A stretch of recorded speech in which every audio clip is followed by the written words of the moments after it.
ದಕ್ಷಿಣ ಕಾಶಿ ಅಂತಲೇ ಪ್ರಖ್ಯಾತಿ ಪಡೆದಿರ್ತಕ್ಕಂತಹ ಅಂತರಗಂಗೆ ಬೆಟ್ಟಕ್ಕೆ ದಿನಕ್ಕೆ ನೂರಾರು ಜನರು ಆಗಮಿಸ್ತಾರೆ. ಆದರೆ ಬರ್ತಕ್ಕಂತಹ ಪ್ರವಾಸಿಗರಿಗೆ ಒಂದು ಆತಂಕ ಎದುರಾಗಿದೆ. ಅದೇನೆಂದರೆ ಇಲ್ಲಿರ್ತಕ್ಕಂತಹ ಸಾವಿರಾರು ಕೋತಿಗಳಲ್ಲಿ ಯಾವ ಟೈಮಲ್ಲಿ ಅಟ್ಯಾಕ್ ಮಾಡುತ್ತೆ ಅನ್ನುವಂಥದ್ದೇ ಒಂದು ರೀತಿಯಾಗಿ ಭಯದ ವಾತಾವರಣ ನಿರ್ಮಾಣ ಮಾಡಿರ್ತಕ್ಕಂಥದ್ದು ನೀವು ಗಮನಿಸ್ತಾ ಇದ್ದೀರಾ. ಈ ಒಂದು ಮೆಟ್ಲುಗಳನ್ನು ಹತ್ಕೊಂಡು ಮೇಲ್ಗಡೆ ಇರ್ತಕ್ಕಂತಹ ಕಾಶಿ ವಿಶ್ವನಾಥನ ದರ್ಶನಕ್ಕೆ ಹೋಗ್ತಾರೆ. ಅಲ್ಲಿ ವರ್ಷದ ಪ್ರತಿದಿನವೂ ಸಹ ನಂದಿ ಬಾಯಲ್ಲಿ ನೀರು ಬರುತ್ತೆ. ಇದು ಒಂದು ರೀತಿಯಾಗಿ ಪ್ರಖ್ಯಾತಿ ಪಡೆದಿರ್ತಕ್ಕಂತಹ ಕ್ಷೇತ್ರ ಅಂದರೂ ಕೂಡ ತಪ್ಪಾಗೋದಿಲ್ಲ. ಒಂದು ಕಡೆ ಪ್ರವಾಸೋದ್ಯಮ, ಮತ್ತೊಂದು ಕಡೆ ಅರಣ್ಯ ಇಲಾಖೆ, ಎರಡೂ ಇಲಾಖೆಗಳಿಗೆ ಸೇರಿರ್ತಕ್ಕಂತಹ ಈ ಒಂದು ಕ್ಷೇತ್ರದಲ್ಲಿ ಕೇವಲ ನಮ್ಮ ಕರ್ನಾಟಕ ಮಾತ್ರ ಅಲ್ಲ, ಬೇರೆ ಬೇರೆ ರಾಜ್ಯಗಳಿಂದಲೂ ಸಹ ಇಲ್ಲಿ ಪ್ರವಾಸಿಗರು ಆಗಮಿಸ್ತಾರೆ. ವೀಕೆಂಡ್ ಬಂದರೆ ಸಾಕು, ದಿನಕ್ಕೆ ಸಾವಿರಾರು ಜನರು ಇಲ್ಲಿ ಭೇಟಿ ಕೊಟ್ಟು ಇಲ್ಲಿನ ಪರಿಸರವನ್ನು ಕಣ್ತುಂಬಿಕೊಳ್ತಾರೆ. ಆದರೆ ಬರ್ತಕ್ಕಂತಹ ಪ್ರವಾಸಿಗರಿಗೆ ಇಲ್ಲಿರ್ತಕ್ಕಂತಹ ಕೋತಿಗಳ ಕಾಟ ವಿಪರೀತವಾಗಿ ಕಾಡ್ತಾ ಇರತಕ್ಕಂಥದ್ದು. ಅದೇನೆಂದರೆ ಇಷ್ಟು ದಿನಗಳ ಕಾಲ ಬೇಸಿಗೆ ಇತ್ತು. ಆ ಬೇಸಿಗೆಯಲ್ಲಿ ಊಟ ಮತ್ತು ನೀರು ಸಿಗದೆ ಕೋತಿಗಳು ಪರದಾಡಿ ಸಾವನ್ನಪ್ತಾ ಇತ್ತು. ಈಗ ಅದರಿಂದ ಹೊರತುಪಡಿಸಿ ಮತ್ತಷ್ಟು ಕೋತಿಗಳನ್ನು ಇಲ್ಲಿ ಅಂದರೆ ಅದರ ಸಂಖ್ಯೆಗಳು ಕೂಡ ಹೆಚ್ಚಾಗಿದೆ. ಯಾಕಂದರೆ ಕೋಲಾರ ಜಿಲ್ಲೆಯ ಬಹುತೇಕ ಕಡೆಗಳಲ್ಲಿ ಅಂದರೆ ಕೋತಿಗಳ ಕಾಟ ಇರ್ತಕ್ಕಂಥದ್ದು. ಅಲ್ಲಿ ಬೋನ್ಗಳಲ್ಲಿ, ಹಳ್ಳಿಗಳಲ್ಲಿ ಬೋನ್ಗಳಲ್ಲಿ ಹಿಡಿದು ಅದನ್ನು ತೆಗೆದುಕೊಂಡು ಬಂದು ಇಲ್ಲಿನ ಅಂತರಗಂಗೆ ಬೆಟ್ಟದಲ್ಲಿ ಬಿಟ್ಬಿಟ್ಟು ಹೋಗ್ತಾರೆ. ಹೀಗಾಗಿ ಕೋತಿಗಳ ಸಂಖ್ಯೆಯೂ ಸಹ ಹೆಚ್ಚಾಗಿ ಇಲ್ಲಿರ್ತಕ್ಕಂಥದ್ದು. ಪರಿಣಾಮ ಅದಕ್ಕೆ ಸಮರ್ಪಕವಾಗಿ ಊಟ, ಆಹಾರ ಮತ್ತು ನೀರು ಸಿಗ್ತಾ ಇಲ್ಲ. ಹೀಗಾಗಿ ಬರ್ತಕ್ಕಂತಹ ಪ್ರವಾಸಿಗರೇನಾದರೂ ತಿಂಡಿ ತಿನಿಸುಗಳನ್ನು ತಂದರೆ ಅದನ್ನು ಕಿತ್ಕೊಂಡು ಅವು ಒಂದು ರೀತಿಯಾಗಿ ಅಟ್ಯಾಕ್ ಮಾಡ್ತವೆ. ಒಂದು ವೇಳೆ ಅವರೇನಾದರೂ ಪ್ರವಾಸಿಗರು ಅದನ್ನು ನಿರಾಕರಿಸಿದರೆ ಅವರ ಮೇಲೆ ಎರಗಿ ಗಾಯಗಳನ್ನು ಮಾಡ್ತಕ್ಕಂಥದ್ದು. ಮತ್ತು ಅವರನ್ನು ಕೆಲ ಕೋತಿಗಳು ಎಷ್ಟು ಮಟ್ಟಿಗೆ ದಾಳಿ ಮಾಡಿದೆ ಅಂದರೆ ಆಸ್ಪತ್ರೆಯಲ್ಲೂ ಕೂಡ ದಾಖಲಾಗಿರ್ತಕ್ಕಂಥದ್ದು. ದಿನಕ್ಕೆ ಒಬ್ಬರಲ್ಲ ಇಬ್ಬರು ಈ ಒಂದು ಕೋತಿಗಳಿಂದ ಕಚ್ಚಿಸಿಕೊಂಡು ಆಸ್ಪತ್ರೆಗೆ ಹೋಗ್ತಕ್ಕಂತಹ ಪರಿಸ್ಥಿತಿ ನಿರ್ಮಾಣ ಆಗಿದೆ. ಇಷ್ಟಾದರೂ ಸಹ ಪ್ರವಾಸೋದ್ಯಮ ಇಲಾಖೆ ಮತ್ತು ಅರಣ್ಯ ಇಲಾಖೆಯವರು ಏನು ಮಾಡ್ತಾ ಇದ್ದಾರೆ ಅನ್ನುವಂತಹ ಪ್ರಶ್ನೆ ಸಹ ಇಲ್ಲಿನ ಪ್ರವಾಸಿಗರು ಮತ್ತು ಸ್ಥಳೀಯರಲ್ಲೂ ಸಹ ಆತಂಕ ಉಂಟು ಮಾಡಿರ್ತಕ್ಕಂಥದ್ದು. ಬಹುತೇಕ ಜನರಲ್ಲೂ ಕೂಡ ಹೊಲಿಗೆ ಹಾಕಿರ್ತಕ್ಕಂಥದ್ದನ್ನು ಸಹ ಇಲ್ಲಿ ನಾವು ದೃಶ್ಯಗಳಲ್ಲೂ ಕೂಡ ಅಂದರೆ ಫೋಟೋ ಏನು ಬರ್ತಾ ಇದೆ ಆ ಫೋಟೋದಲ್ಲೂ ಸಹ ನಾವಿಲ್ಲಿ ಗಮನಿಸ್ಬೋದಾಗಿದೆ. ನಮ್ಮ ಜೊತೆ ಈಗ ಕೆಲ ಪ್ರವಾಸಿಗರು ಇದ್ದಾರೆ, ಅವ್ರನ್ನ ಮಾತಾಡಿಸ್ತಕ್ಕಂತಹ ಪ್ರಯತ್ನವನ್ನು ಮಾಡೋಣ. ಮೇಡಮ್, ಈಗ ನೀವು ಮೇಲ್ಗಡೆ ಹೋಗಿ ಬಂದ್ರಲ್ವಾ, ಏನು ಎಕ್ಸ್ಪೀರಿಯೆನ್ಸ್ ಆಯಿತು ನಿಮಗೆ? ಸರಿ, ಇವಾಗ ಏನಂದರೆ ನಾವು ಯಾವಾಗಲೂ ಎಲ್ಲ ಅಂತ ಟ್ರಿಪ್ ಅಂತ ಹತ್ರ ಹೋಗೋದಿಲ್ಲ.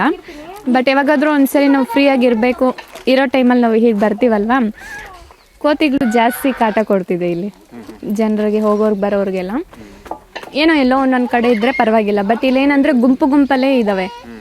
ಅದು ನೋಡಿದ ತಕ್ಷಣ ಭಯ ಆಗಿಬಿಡುತ್ತೆ, ಸೇಫ್ಟಿ ಇಲ್ಲ. ಈಗ ನಿಮ್ಗೆ ಏನಾದರೂ ಎಕ್ಸ್ಪೀರಿಯೆನ್ಸ್ ಆಯ್ತಾ ಮೇಡಮ್? ಬ್ಯಾಗ್ ತೊಗೊಂಡೋಗಿದ್ವಿ, ಅದನ್ನು ಅಂದರೆ ಕವರ್ ಮಾಡ್ಕೊಂಡು ಒಂದು ಮುಂದಾಲೋಚನೆಯಿಂದನೇ ನಾವು ಅದನ್ನು ಕವರ್ ಮಾಡ್ಕೊಂಡು ಹೋದ್ವಿ. ಬಟ್ ಏನಂದರೆ ಅದು ಆದ್ರೂ ನಮ್ಮ ಮೇಲೆ ಅಟ್ಯಾಕ್ ಮಾಡಿತು. ಸುಮಾರು ಜನಕ್ಕೆ ಕಚ್ಚಿದೆ, ಗಾಯಗೊಳಿಸಿದೆ. ಹೌದು, ತುಂಬ ಜನಗೆ ಗಾಯ ಮಾಡಿದೆ. ಏನು ಅಧಿಕಾರಿಗಳಿಗೆ ಏನು ಹೇಳ್ತೀರಾ? ಇದು ರಕ್ಷಣೆ ಹೆಂಗೆ? ಅದಕ್ಕೆ ಊಟ ಆಹಾರ ಸಿಗ್ತಾ ಇಲ್ಲ ಅಂತ ಹಂಗೆ ಮಾಡ್ತಾ ಇರ್ಬೋದಾ? ಹೌದು, ಆಹಾರ ಸಿಗ್ತಿಲ್ಲ ಅಂದ್ಬಿಟ್ಟು ಆ ಥರ ಮಾಡ್ತಿದೆ. ನಿಮ್ಗೇನು ಅನಿಸ್ತು ಸರ್? ಸರ್ ಇಲ್ಲ ಸರ್, ನಾವು ಮೇಲೆ ಹೋಗ್ಬೇಕಾದ್ರೂ ನೋಡಿದ್ವಿ, ಯಾರೋ ಬೇರೆಯವ್ರು ಬರ್ತಿದ್ರು, ಅವ್ರಿಗೂ ಅಷ್ಟೇ ಮೇಲೆ ಹತ್ಕೊಂಡು ತಲೆ ಮೇಲೆ ಹತ್ಕೊಂಡು ಎಲ್ಲ ಪರ್ಚ್ಕೊಂಡು, ಸೊ ಇದೆಲ್ಲ ಸ್ವಲ್ಪ ಕ್ರ್ಯಾಶಸ್ ಆಗಿದೆ ಅವ್ರಿಗೂ. ಸೊ ಈ ಥರದ್ದೆಲ್ಲ ತೊಂದರೆ ಆಗಬೇಕಾದ್ರೆ ನಮ್ಮ ಅರಣ್ಯ ಇಲಾಖೆಯವರು ಸ್ವಲ್ಪ ಇದು ಕಡೆ ಗಮನ ಕೊಡಬೇಕು. ಯಾಕಂದರೆ ಈಗ ನಾವು ಅಷ್ಟೇ ವಾರಕ್ಕೊಂದ್ಸರಿ 2 ವಾರಕ್ಕೊಂದ್ಸರಿ ಬರ್ತಾ ಇರ್ತೀವಿ, ಹೋಗ್ತಾ ಇರ್ತೀವಿ. ಹಂಗೆಲ್ಲ ಇರಬೇಕಾದ್ರೆ ಸೊ ತಗೊಳ್ಳೇಬೇಕು ಸರ್. ಸಾಮಾನ್ಯ ಜನರಿಗೆ ಏನಾಗುತ್ತೆ, ತೊಂದರೆ ಆಗ್ತಿದೆ. ಇದು ಇವಾಗ ಕೆಳಗಡೆಯಿಂದ ಏನಾದರೂ ಹೊಟ್ಟೆ ಹಸ್ಕೊಂಡಿರೋದು, ಮತ್ತೊಂದು ಎಕ್ಸೆಟ್ರಾ ಏನಾದರೂ ಇರಬೇಕಾದ್ರೆ ಏನಾದ್ರು ತಗೊಂಡು ಹೋಗಿಲ್ಲ, ಬರೋ ಆಗಿಲ್ಲ, ಈ ಥರದ್ದೆಲ್ಲ ಆಗ್ತಿದೆ. ಹಂಗಿದಾಗ ಏನಂದರೆ ಹೋಗೋದಕ್ಕೆ ನಾವೇ ಭಯ ಪಡ್ತೀವಿ ಸರ್. ಮೇಲೆ ಹೋಗ್ಬೇಕಾದ್ರೆ ನಮ್ಮ ಮೇಲೇ ಬರುತ್ತೆ. ಹೌದು. ಮೇಡಮ್, ಈಗ ನಿಮಗೆ ಏನು ಎಕ್ಸ್ಪೀರಿಯೆನ್ಸ್ ಆಯಿತು ಮೇಡಮ್? ನಮಗೆ ತುಂಬಾ ಭಯ ಆಗುತ್ತೆ ಮೇಲೆ ಹೋಗೋಕ್ಕಂತೆ ಕೋತಿಗಳು ನೋಡಿ. ಮತ್ತು ಅದು ಸೇಫ್ಟಿ ಇಲ್ಲ, ನಮಗೆ ಅಲ್ಲಿ ಸೇಫ್ಟಿ ಇಲ್ಲ. ಮತ್ತು ಹೋಗ್ಬೇಕಂದ್ರೆ ಏನಾದರೂ ತೊಗೊಂಡು ತಿನ್ನಬೇಕಂದ್ರೆ ಅದು ತುಂಬ ಅಟ್ಯಾಕ್ ಮಾಡ್ತವೆ, ಎಲ್ಲಿ ಕಚ್ಚುತ್ತೆ ಪರ್ಚುತ್ತೆ ಅಂತೇಳ್ಬಿಟ್ಟು. ಹಂಗಾಗಿ ಸ್ವಲ್ಪ ಅದಕ್ಕಾಗಿ ಏನಾದರೂ ಸ್ವಲ್ಪ ನೀವು ಭದ್ರತೆ ಮಾಡಬೇಕಂತ ಅನಿಸುತ್ತೆ, ಸೇಫ್ಟಿ ಮಾಡಬೇಕಂತ. ಏನಾದರೂ ಅದು ಬೋನ್ ಬರುತ್ತಲ್ಲ, ಬೋನ್ಗಳಲ್ಲಿ ಅದನ್ನು ಹಾಕ್ಬೋದು. ಪ್ಲಸ್ ಇಲ್ಲ ಅಂದರೆ ಅದಕ್ಕೋಸ್ಕರ ಅವ್ರಿಗೆ ಆಹಾರ ಇಲ್ಲ ಅಂತ ಏನಾದರೂ ಅಟ್ಯಾಕ್ ಮಾಡ್ಬೋದೇನೋ ಗೊತ್ತಿಲ್ಲ. ಹಾಗಾಗಿ ಜನಗಳಿಗೆ ಸ್ವಲ್ಪ ತೊಂದರೆ ಆಗ್ತಾಯಿದೆ. ಚಿಕ್ಕ ಮಕ್ಳು ಕರ್ಕೊಳ್ಳೋದು ತುಂಬ ಡೇಂಜರ್ ಇದೆ. ಕಚ್ಚಿದ್ರೆ ತುಂಬ ಡೇಂಜರ್ ಐತೆ. ಹಾಗಾಗಿ ಅದಕ್ಕಾಗಿ ಏನಾದರೂ ತಗೋಬೇಕು. ಹೌದು, ಹಾಸ್ಪಿಟ್ಲಲ್ಲಿ ಆಗಿದ್ದಾರೆ, ತುಂಬ ಗಾಯಗಳು ಆಗಿದೆ. ಅದು ಬರೋಕ್ಕೆ ಸ್ವಲ್ಪ ಭಯ ಆಗುತ್ತೆ. ಇತ್ತೀಚೆಗೆ ಮುಂಚೆ ಈ ಥರ ಇರಲಿಲ್ಲ, ಈಗ ತುಂಬಾ ಆಗಿದೆ. ಅದಕ್ಕಾಗಿ ಏನಾದರೂ ಭದ್ರತೆ ಮಾಡಬೇಕಂತ ಕೇಳ್ಕೊತಾ ಇದ್ದೀನಿ. ಅಂದರೆ ಇನ್ನೂ ಸ್ವಲ್ಪ ಇಲ್ಲೇನು ನೋಡ್ತಾ ಇದ್ದೀರಲ್ಲ ನೀವು, ಈ ಅಂತರಗಂಗೆ ದಕ್ಷಿಣ ಕಾಶಿ ಅಂತಲೇ ಖ್ಯಾತಿ ಪಡೆದಿರತಕ್ಕಂತಹ ಒಂದು ಬೆಟ್ಟದಲ್ಲಿ ಸಾಕಷ್ಟು ಜನ ಪ್ರವಾಸಿಗರು ಆಗಮಿಸ್ತಾ ಇರ್ತಕ್ಕಂಥದ್ದು. ಇಲ್ಲಿನ ಸ್ಥಳೀಯ ಅಂಗಡಿಯವ್ರಿಗೂ ಸಹ ಕೋತಿಗಳು ದಾಳಿ ಮಾಡಿ ಅವರಿಗೆ ಹೊಲಿಗೆ ಹಾಕಿಸ್ಕೊಂಡು ಅವರು ವ್ಯಾಪಾರ ಮಾಡ್ತಕ್ಕಂತಹ ಪರಿಸ್ಥಿತಿ ನಿರ್ಮಾಣವಾಗಿದೆ. ಇನ್ನಾದರೂ ಸಂಬಂಧಪಟ್ಟಂತಹ ಇಲಾಖೆಯವರು ಏನಾದರೂ ಕ್ರಮ ತೆಗೆದುಕೊಳ್ತಾರಾ ಕಾದು ನೋಡಬೇಕಾಗಿದೆ.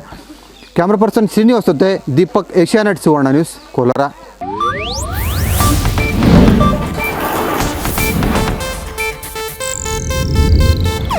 ಇದು ಏಷ್ಯಾನೆಟ್ ನ್ಯೂಸ್ ನೆಟ್ವರ್ಕ್ ಪ್ರಸ್ತುತಿ.